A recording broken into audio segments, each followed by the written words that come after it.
Hoy vamos a hablar de por qué era necesario que Jesús muriese. En otras palabras, el porqué de la cruz. ¿Por qué era necesaria la cruz? Y claro, para nosotros culturalmente, la cruz pues es algo que ha estado rodeándonos, ¿verdad? Si fuiste a un colegio hace unos años en España, el crucifijo estaba allí. Los grupos de rock suelen poner, de hecho, crucifijos en sus álbumes, muy curioso. Y la gente ahora lleva pendientes y pulseras con la cruz. Y tú les preguntas, ¿pero lo llevas porque crees en algo o tienes fe? No, solo porque, bueno, es un símbolo y está ahí y es bonito y ya está. Pero no va más allá. Nuestra cultura occidental se ha insensibilizado a la cruz. La cruz nos ha rodeado hasta tal punto que simplemente es un elemento más de la cultura. Pero ese no es el verdadero significado de la cruz. No es algo que ha estado ahí. La cruz tiene un significado histórico. La cruz era un elemento de tortura empleado por el Imperio Romano. De tortura. Y no era nada nuevo. Los primeros historiadores griegos en el siglo V a.C. ya estaban hablando de muerte por madero, o muerte colgado de un árbol, o muerte empalado. O sea, el concepto muerte-madera no lo inventaron los romanos, pero lo perfeccionaron. La cruz era un sofisticado elemento de tortura que reflejaba el brutal poder del Imperio Romano para que nadie se atreviese a oponérseles. Por tanto, llegaba a ser tortura en todos los niveles, físico, porque no era una muerte rápida. Era una muerte lenta, dolorosa, por desangramiento y asfixia. La víctima duraba horas, incluso días, colgando de la cruz mientras se ahogaba lentamente. Al final moría de asfixia. Psicológica, porque no llegaba si te colgaban. Primero torturaban a los que iban a ser crucificados.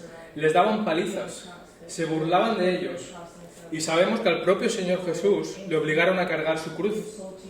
Imagínate que te obliguen a cargar el instrumento en el que sabes que te van a matar. Y no solo eso, sino hacer todo el camino hacia allí mientras la gente se burla de ti, y llegas allí y hueles el olor de los muertos y escuchas los gritos de los que ya estás en la cruz y sabes que eso es lo que te espera a ti. Es algo similar a cuando los soldados alemanes obligaban a sus víctimas a cavar su fosa para luego dispararles. Un elemento de tortura psicológica terrible. Y también tortura social. La cruz era el castigo para los criminales más despreciables. Era un instrumento diseñado para despojar al hombre de su dignidad. Por eso los colgaban desnudos. Y las familias podían ver desde lejos, sin poder hacer nada. Los que pasaban por allí se burlaban de ellos, porque eran la escoria de la sociedad. La cruz no estaba hecha para matar al hombre, estaba hecho para matar todo lo que el hombre es, para deshumanizarlo. Así que la cruz no era solo un instrumento de muerte, sino era un aviso y era un escarmiento. Todo el que vaya contra el poder del Imperio Romano va a recibir esto. Así que escarmentar. Eso es la cruz en la historia. Hemos hablado también de la cruz como símbolo nuestro, que no significa nada, pero la historia significa algo muy cruel. Y más allá, entonces, si el Señor Jesús era bueno, si era una persona que nunca hizo mal a nadie, si decimos todo el rato que era Dios, que vino a la tierra, ¿por qué alguien tan bueno tendría que morir así? ¿Por qué alguien tan bueno tendría que sufrir algo tan cruento? Y eso nos lleva a la pregunta de qué significa verdaderamente la cruz en las Escrituras. Porque en la Biblia, a la luz de la fe, la cruz llega a significar más que un mero símbolo y llega a significar más que un elemento de tortura. Jesús estaba haciendo algo muy especial en la cruz. De hecho, esta es una prueba de que el cristianismo no es mera religión. ¿Por qué? Porque si tú quieres crear un Dios, la mentalidad humana no es crucificarlo y humillarlo. Los judíos, ¿qué pensaban sobre Jesús? Los judíos pensaban, pues el Mesías va a ser uno victorioso, un guerrero que va a venir en caballo y con un ejército y nadie va a poder con él. Es decir, que Dios se humille, que Dios permita esto, es contrario a la religión. La mentalidad religiosa humana no concibe esto. Así que es tan loco que tiene que ser verdad, porque a nadie se le hubiese ocurrido.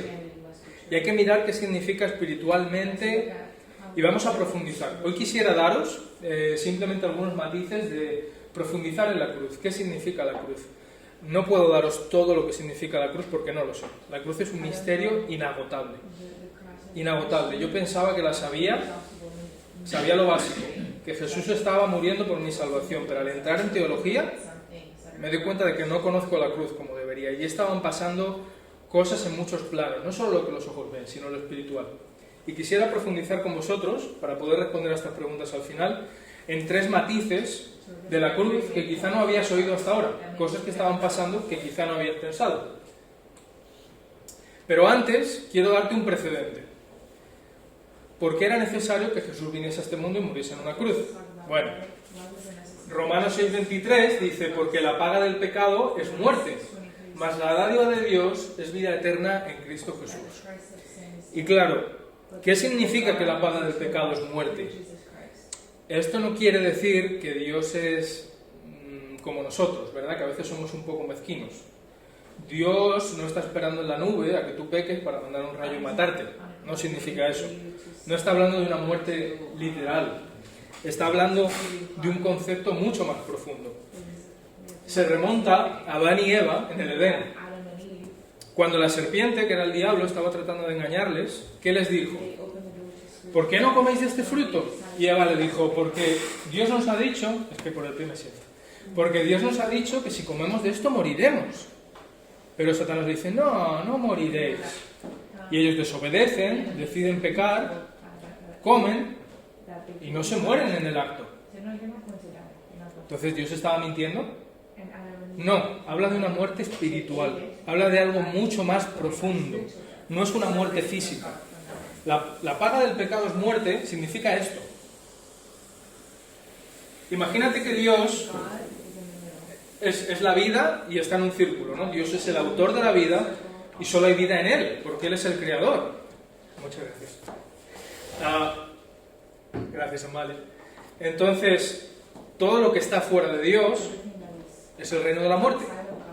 Hablando espiritualmente, el pecado, la decisión de desobedecer a Dios, no es ni más ni menos que la decisión de yo quiero mis propias reglas, yo lo hago a mi manera, yo quiero salirme de aquí. Y si yo por voluntad me salgo de la vida, ¿dónde entro? En la muerte. Esa es la realidad que Romanos está describiendo. La paga del pecado, la consecuencia, es que decides ir a la muerte, porque Dios es el autor de la vida. Entonces, esto tiene consecuencias. El ser humano introdujo el reino espiritual de la muerte en este mundo. Dios nos había dado el dominio de la creación, fue un regalo de Dios. Toma, para que la disfrutéis, para que la uséis, para que la gocéis. Y nosotros decidimos sumirla en el reino espiritual de la muerte.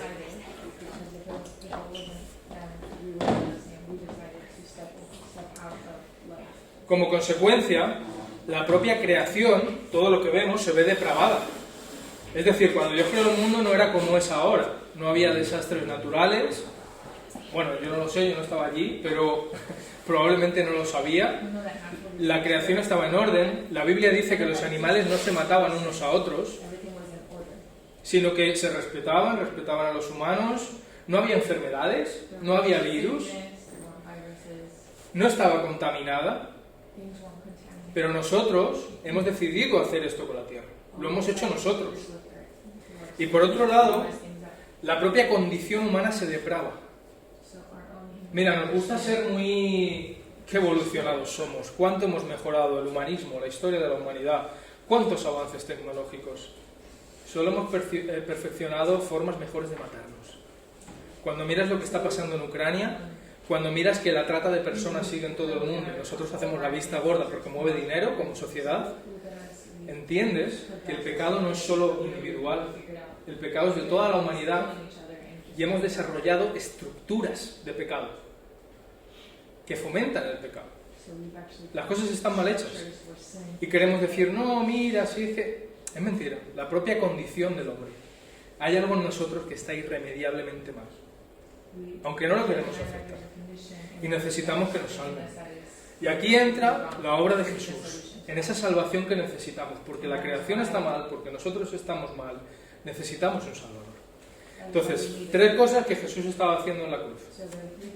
La primera, Jesús estaba salvándonos.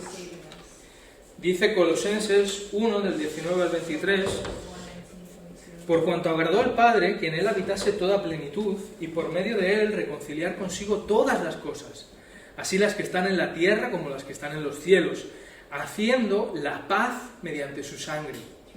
Y a vosotros también, que eréis en otro tiempo extraños y enemigos en vuestra mente, haciendo malas obras, ahora os ha reconciliado en su cuerpo de carne, por medio de la muerte, para presentaros ahora santos y sin mancha, irreprensibles delante de Él.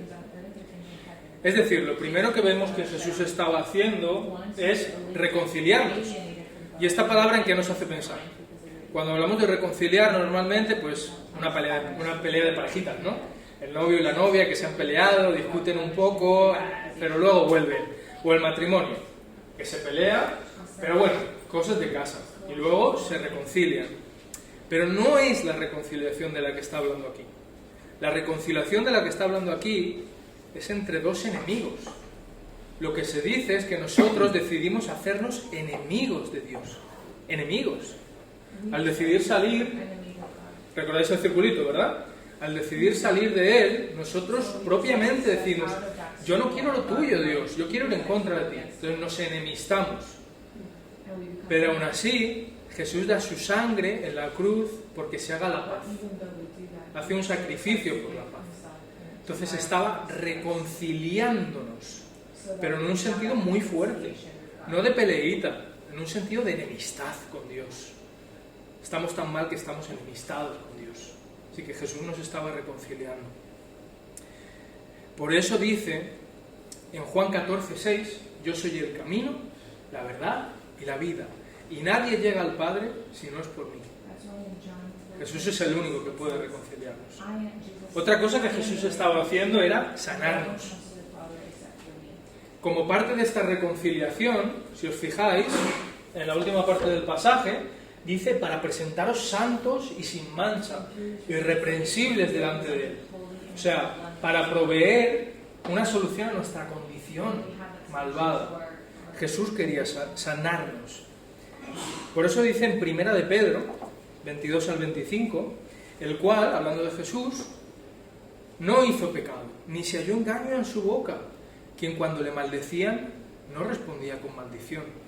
Cuando padecía no amenazaba, sino que se encomendaba la causa al que juzga justamente, quien llevó él mismo nuestros pecados en su cuerpo sobre el madero, para que nosotros, estando muertos a los pecados, vivamos a la justicia, y por cuya herida fuisteis sanados. Porque vosotros erais como ovejas descarriadas, pero ahora habéis vuelto al pastor y obispo de vuestras almas. ¿Y por qué Jesús necesitaba sanarnos llevando nuestro pecado? Es que no hemos entendido lo que es el pecado. A veces me doy cuenta en mi vida de que no he entendido lo que es el pecado. El pecado no son solamente actos, que también lo son.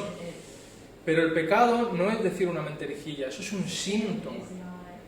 Yo no peco, yo estoy enfermo de pecado, hasta las trancas. Y las cosas que hago malas son los síntomas, son lo que se ve. Yo estoy enfermo de pecado. Es mi condición que se ha enfermado. Y el último síntoma de todos es la muerte espiritual. Entonces Jesús, por medio de la muerte suya, está tratando de proveer una sanación. No, está tratando, no, lo logró. Una sanación para mi alma. Por su herida fuisteis sanados. Y esto que dice Pedro, de hecho, es una profecía de Isaías 53, que se hizo 700 años antes. Antes de que Jesús naciese y todo, ya se estaba profetizando y dice, es un pasaje que me impacta mucho porque dice, fue molido por nuestros pecados. Molido como el grano por mis rebeliones. Y eso era lo que Jesús estaba experimentando en la cruz. Pero él sabía que por su herida yo podría ser sanado. Y no le importó el precio. Otra cosa que Jesús estaba haciendo en la cruz, segundo, es que Jesús estaba venciendo. Dice Colosenses 2 del 13 al 15, y a vosotros, estando muertos en pecado y en la incircuncisión de vuestra carne, os dio vida juntamente con Él, perdonándoos todos los pecados, anulando el acta de los decretos que había contra vosotros, que nos era contraria, quitándola de en medio, clavándola en la cruz, y despojando a los principados y las potestades, los exhibió públicamente, triunfando sobre ellos en la cruz. Jesús estaba venciendo en la cruz. Ves a Jesús en ese momento, torturado, asfixiándose, y piensas, bueno, pues Dios no es tan fuerte. Jesús estaba débil. Pero no sé si habías pensado alguna vez que el momento de su mayor debilidad fue el momento de su mayor gloria y de su mayor victoria. Por eso te digo, no puede ser religioso, porque para la mente religiosa esto no entra. No entra. Pero Él estaba haciendo la última victoria en la cruz. ¿Cómo? En primer lugar, dándonos un perdón sin cuenta.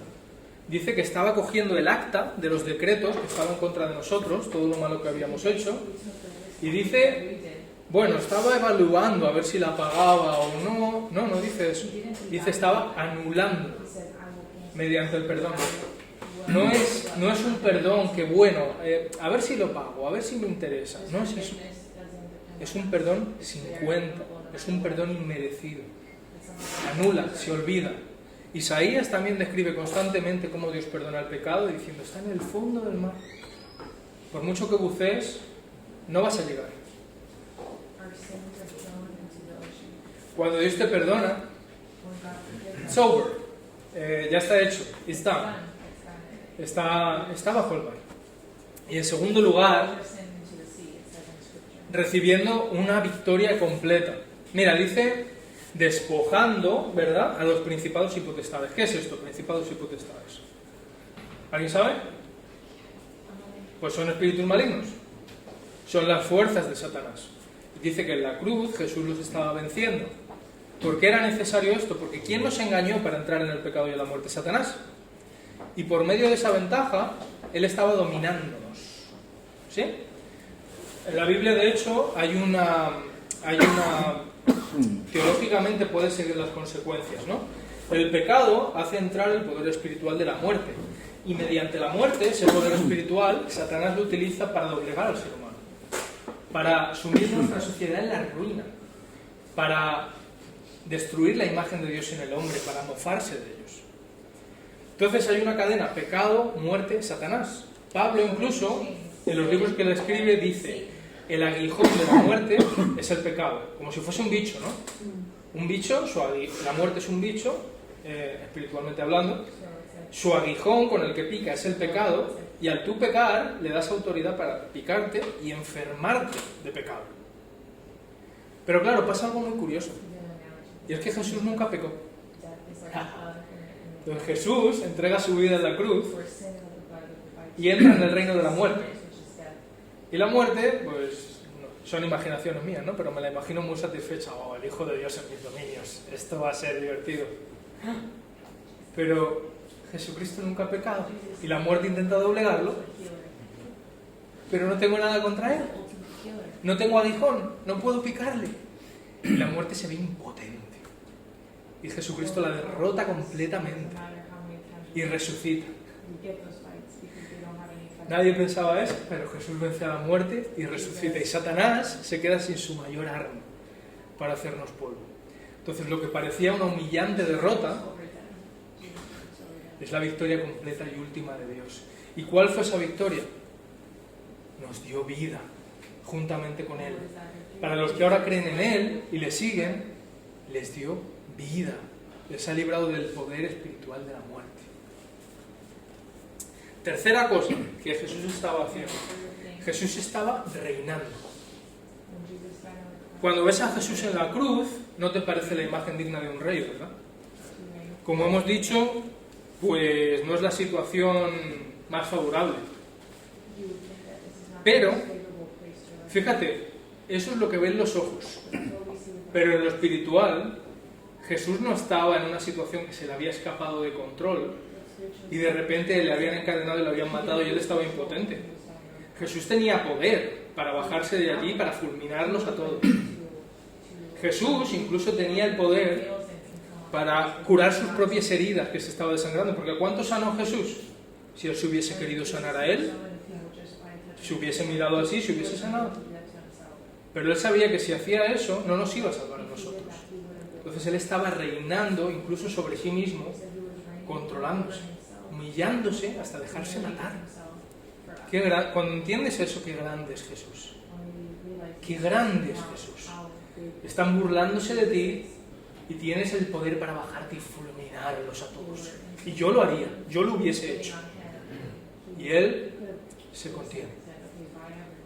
Esta idea está respaldada por las Escrituras porque no hay una sola situación en la que Jesús estuviese fuera de control en su vida.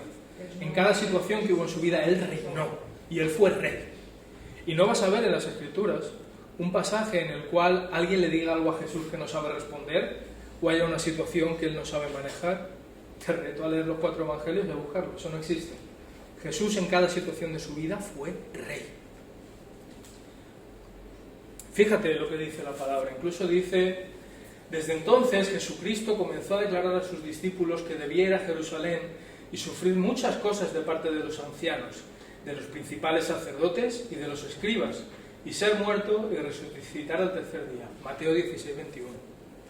También en Juan 10, 17 dijo: por eso el Padre me ama, porque doy mi vida para tomarla de nuevo. Nadie me la quita, sino que yo la doy por mi propia voluntad. Tengo autoridad para darla y tengo autoridad para tomarla de nuevo. Este fue el mandamiento que recibí de mi Padre. A Jesús no le pillaron por sorpresa. A Jesús nadie lo llevó al límite, lo engañó, lo doblegó y lo mató. Él se dejó matar. Y él tenía autoridad para dar su vida. Así que en aquella cruz, débil y afligido, él seguía siendo Rey de Reyes. Esto es muy importante porque no es la cruz sola la que nos salva. Es toda la vida de Jesús. Toda la vida de Jesús es salvífica porque él vivió perfectamente en cada momento. Si él hubiese pecado, la cruz no hubiese valido. Pero toda la vida de Jesús perfecta, su cruz y su resurrección son las que nos confirman que su salvación es verdad. Pero la cruz es el punto culmine. En la cruz él fue probado hasta el límite. En la cruz se vio si de verdad era quien decía ser. Y probó ser el Rey de Reyes. Y no decepciona. Y no decepciona a nadie. Sobre esa cruz también reinó. Y fíjate que simbólicamente estaban incluso todos los signos, aunque no lo sabían, aunque los que le crucificaban no lo sabían. Fíjate, le dieron un cetro de mentira y le pusieron una corona de espinas. El cetro y la corona, ¿veis? Y mientras le pegaban y se burlaban de él, le hacían reverencias. Ellos no sabían lo que estaban haciendo, pero él era rey. Le pusieron un manto de púrpura, como se ponían los reyes, para burlarse, claro, pero no sabían que él de verdad era el rey. Y la cruz fue el trono que nosotros como seres humanos decidimos dar. Dios mandó a su Hijo a morir por nosotros y el trono que decidimos darle al rey fue una cruz para morir porque no te queremos sobre nosotros. No te queremos. Queremos reinar nosotros. Nosotros queremos ser los reyes de nuestra propia vida. Que nadie nos diga lo que está bien o lo que está mal. Yo seré el rey. Y le crucificamos. Cometimos deicidio. Matamos a Dios. Y él, sorprendentemente, también reinó en esa cruz. Y declaró sentencia.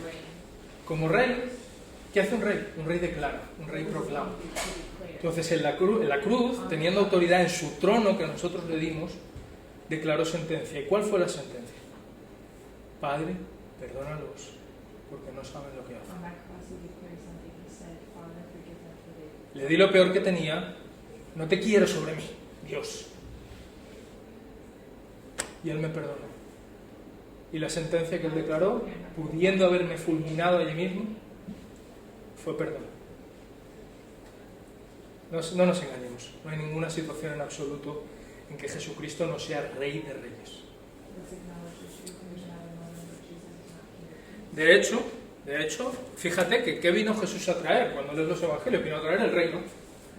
Él vino a anunciar el reino de Dios. Y eso incluye salvar a las personas que creen en Él y transformarlos, sanarlos de esa condición depravada, pero también sanar la condición de la creación. Y Él dice que va a traer cielos nuevos y tierra nueva, y que los que creen en Él van a estar con Él allí en la vida eterna. Y Él dice que va a restaurar todas las cosas. Isaías dice que ahora el cordero y el león jugarán juntos, que ya no se matarán, que todo volverá a ser lo que fue. Y ese es un reino por el que merece la pena ser un súbdito. Así que, en conclusión, me he saltado todo esto, pero bueno. En conclusión, ¿por qué Jesús tenía que morir de una manera tan terrible? Por ti y por mí. Porque sin Jesús estoy perdido. Y esta es mi propia historia. Yo ahora sí, estudiante de teología, asistente pastoral en algunas iglesias, pero yo no he sido siempre así. Yo era un chaval de 17 años, boxeador, que estaba en cosas de fiestas, drogas, muchos problemas familiares, he hecho cosas terribles. Y de hecho, la primera vez que fui a un grupo de jóvenes cristianos, nadie quería hablar conmigo, me tenían miedo. Estaban así en una esquina, arrinconados, asustados, no querían hablar conmigo. Y yo me fui de allí. Y dije, esta gente cristiana, sí, mucho amor y tal, pero muy mama's boys, muy niñatos, muy sensibles. Y de hecho me fui y no quise saber más de Dios. Pero Dios empezó a poner una inquietud muy grande en mí por Él. Y en cierta ocasión mis abuelos me criaron porque mis padres están separados y mi madre y yo estábamos con mis abuelos. Y mi abuela sufrió un infarto cerebral, un ictus. Y yo caí de rodillas y le pedí a Dios que la salvase. Y se salvó, pero lo que me sorprendió no fue eso, lo que me sorprendió fue que Dios respondió. Yo estaba allí de rodillas rezando y Dios estaba allí. Hubo no sé decirlo, no es que vi una luz, ni oí una voz, ni nada de eso, pero Dios estaba ahí. Su presencia me golpeó profundamente. Algo dentro de mí se rompió. Dije, ¿qué estoy haciendo con mi vida? Y decidí ir a la iglesia y aprender de Jesús y seguir a este rey. Y Dios ha hecho muchas cosas desde entonces y lo he visto de muchas maneras, pero eso me lleva a la afirmación de que la cruz es muchas cosas, pero la cruz, si es solo teórica en tu vida, no sirve. La cruz tiene que cruzarse contigo. The cross has to cross on you. It's the only way. La cruz tiene que cruzarse contigo. Es un juego de palabras también en inglés. The cross has to crash on you. Tiene que golpearte. Tiene que hacer algo. Tienes que entender que no es un mero símbolo, no es un mero elemento de tortura. Es algo más. Y en ese sentido, ¿qué significa la cruz? A la luz de las Escrituras y de la fe. La cruz significa todo. Significa todo. Nadie había apostado nada por mí, pero Jesús estaba apostando su vida en la cruz por mí. Nadie hubiese esperado nada bueno de mí cuando yo era así. Pero Dios, Jesús, en la cruz estaba viendo que Él podía utilizarme para algo bueno.